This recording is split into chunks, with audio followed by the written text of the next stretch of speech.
Meanwhile, we cut to the LA Institute, and you know, Malcolm Fade just comes out of nowhere, staggering up with his sea demons. I don't think any of us actually believed he was dead.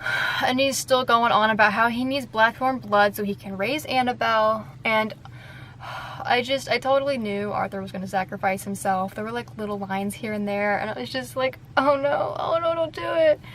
But he did.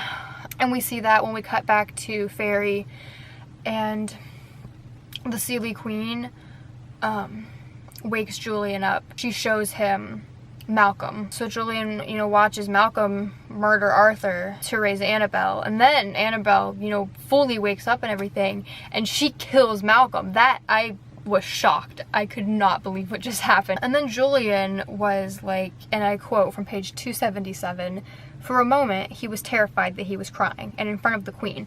And I'm just like, dude, you just witnessed your uncle being murdered. Who cares? Who sees you cry? I don't understand why he thinks he has to be strong all the time. I'm like, it's okay to fall apart.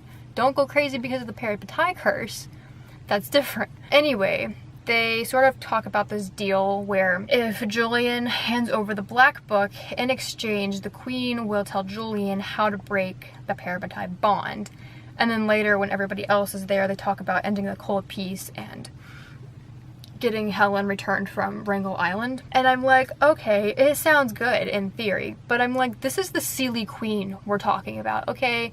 They can't lie, but they manipulate, and they're good at manipulating. Do we really want to trust the Seelie Queen with the Black Book that has the power to, like, destroy everything ever? So, coming back to the whole breaking the Parabatai bond, we do eventually discover that by using the Black Book, you can break the bond. However, breaking the bond will destroy every Parabatai bond that has ever existed. So when Emma finds out, she immediately shuts it down. She's like, no, absolutely not. We're not doing that. And Julian's like, yeah, I know, but I mean, like, leverage and whatever. So while he's, like, sort of agreeing with her, I think in the back of his mind, he's still a little bit like, that's an option. That's an option that I can consider if that's what it's going to take to, like, save my family or whatever, because he will do whatever it takes to protect his family.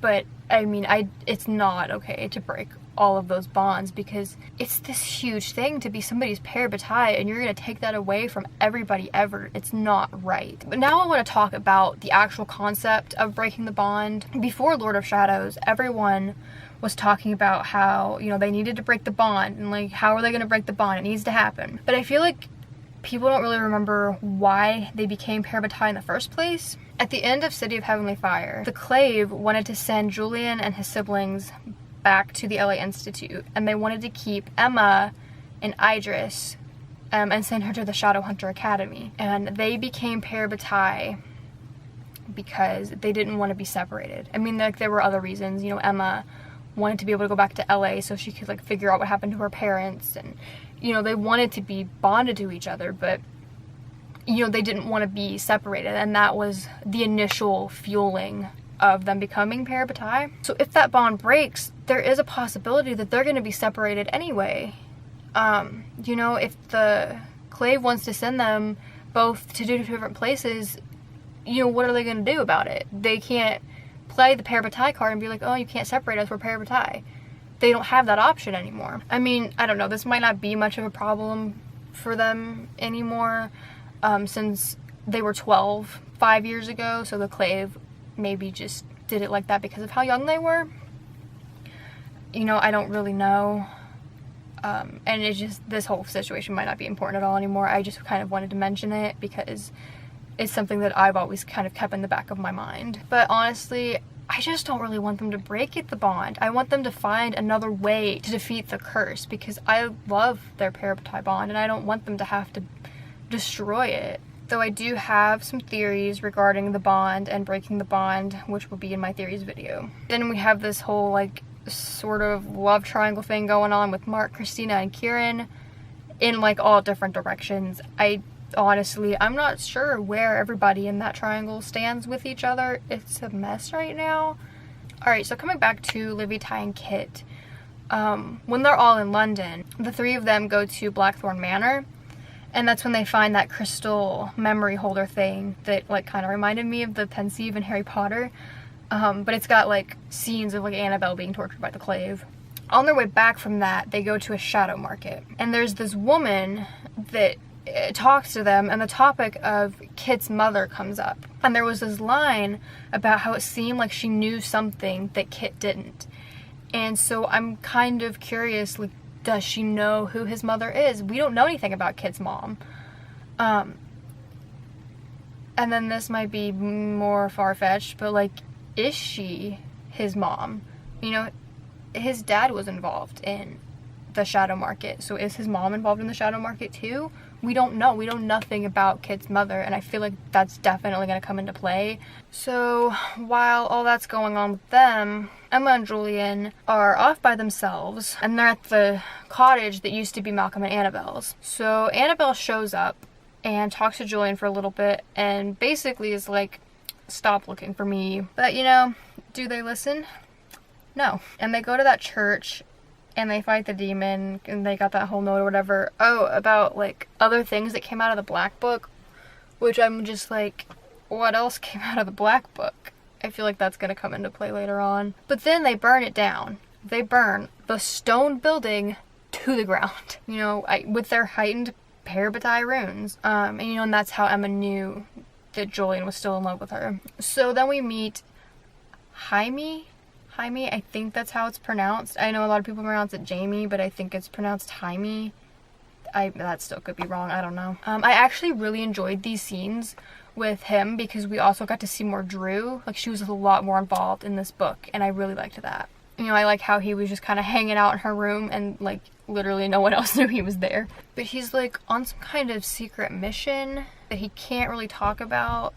Something like he's guarding a weapon and he's kind of on the run, which kind of goes into that weird portal thing that Drew came across after Jaime had left. It like transported her to Fairy, and she knew she was in Fairy, and there was that kid there.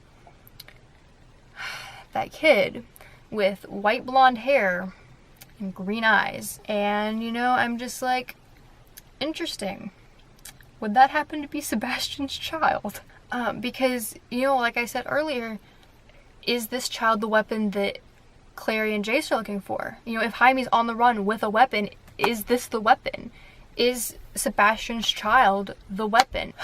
But back to Emma and Julian. I feel like I'm skipping around, but the book skips around, so we're all over the place. Anyway, so Emma finally tells Julian the truth about how her relationship with Mark was fake and a lie, and how she still loves Julian or whatever. And she finally tells him about the curse and everything that goes along with that. Literally, I was waiting for this conversation the entire book. I have a line in my notes where I'm just like, tell him the truth, in all caps and a bunch of exclamation points. You know, and they made up and everything because they'd had that fight earlier. Oh my gosh. And then Magnus, when Magnus walks in on them, oh my gosh, because we've had a similar situation like that in every book. Bad thing about that though is Magnus knows about them breaking the whole Parabatai law and everything. And that leads us to the topic of exile. So Magnus suggests to Julian that they should tell Robert Lightwood, who's the Inquisitor, everything about their situation, and that exiling one of them would be the best option to deaden the Parabatai bond. And as soon as this was mentioned, I was immediately like, no, exile, bad, not an option, don't even consider that, don't go there. But you know, when they do all go to Idris for this like Annabelle trial meeting thing, Emma and Julian do go talk to Robert. They do get to set their terms for exile to a certain extent, but their punishment was still extremely harsh. You know, if we're exiling Emma, she would have to gain permission to enter Idris. Seraph Blades won't light for her. She won't be able to participate in war, which could be a problem if she does go into exile and she's exiled going into the Wicked Powers. You know, is there going to be a war in that series? Is she going to be able to fight in it if she is exiled? But Robert was the only Clave member they told, and he died. So what's happening with that now? Even though we don't know who's going to take his place. I have a theory it could be Zara's father, because he's really like power hungry. But it's probably going to be somebody worse who's not going to be as understanding as Robert is. which is a problem if they do actually need to go through this whole exile thing. You know, Robert was their safe chance at that. Though at this point, I don't really think they need to be separated right now, because I'm like, Julian's gonna need someone there, because he's about to fall apart after what just happened at the end of the book.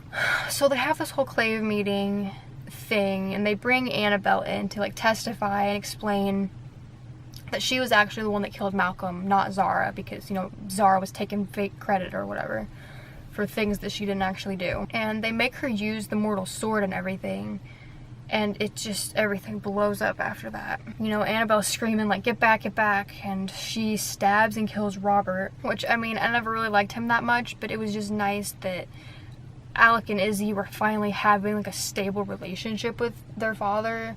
So then Annabelle, you know, gets into a fight with Emma, and Cortana shatters the mortal sword. So now, I'm like, this is one of the mortal instruments that came from Raziel, and Cortana destroyed it.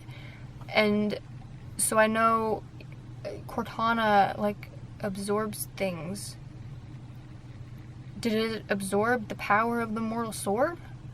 Is there not going to be a mortal sword anymore? How does that work? So now I guess we gotta talk about the ending. I've already had to do this once. Alright, so I kind of suspected from the beginning that it was going to be one of the Blackthorn children that was going to die, because Cassandra Clare had said that there was a character death that was one of the hardest she's ever written. And at one point in the book, Livy's having this conversation with Julian where she's like, I want to run an institute one day, and I want to help people the way you do. And that right there made me start to think that it was going to be her. And then at the end, when she's all excited and she's talking to Kit and she's like, Ty finally agreed to be my parabatai.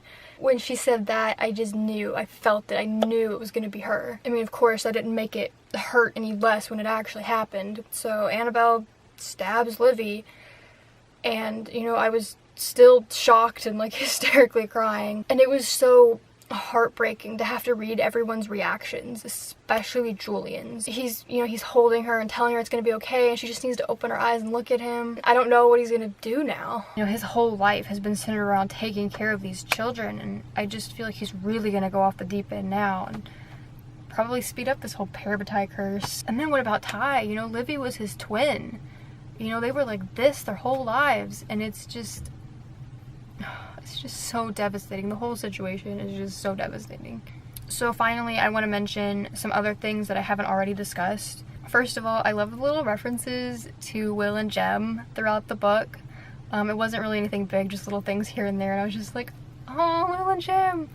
Oh, also, it took me like this entire book to realize that Lord of Shadows was referring to the Unseelie King.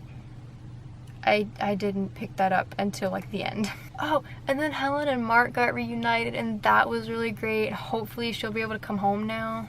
Then we have this whole thing with Magnus. Magnus collapsed at the end of the book, and Alex said that all the warlocks were getting sick, and Tessa was sick too. Which, by the way, Jem and Tessa, not in this book at all, and I was just like, where are you at? So like, what's going on with all the warlocks? Is this something involving like Zara? I wouldn't put it past her. And then at the very end, we get when Annabelle vanished into like the cloud of smoke or whatever, Emma sees the symbol of a crown broken in half. And it's like the symbol of the Unseelie King, I'm pretty sure. So like, what does that mean? Was Annabelle working with the Unseelie King this whole time? Like, just, I don't know. You know, did she pick up where Malcolm left off? Because Malcolm used to work with the Unseelie King or something. I don't know. Which, if Annabelle has the Black Book, that means the Unseelie King has the Black Book now, if that's where Annabelle went when she disappeared. So there's still so much I wasn't able to talk about. This book is giant, and if I was to talk about everything, I'd be filming this video for hours, and nobody wants to sit there and watch that. I don't want to edit a video that long. So like I said, I'm planning on making a separate video for all of my theories. Thank you so much for watching. Comment below your thoughts on Lord of Shadows, and any theories you have for the third book, Queen of Air and Darkness. I would love to hear your thoughts and discuss this book with you. If you enjoyed this video, be sure to like, comment, and subscribe. Bye!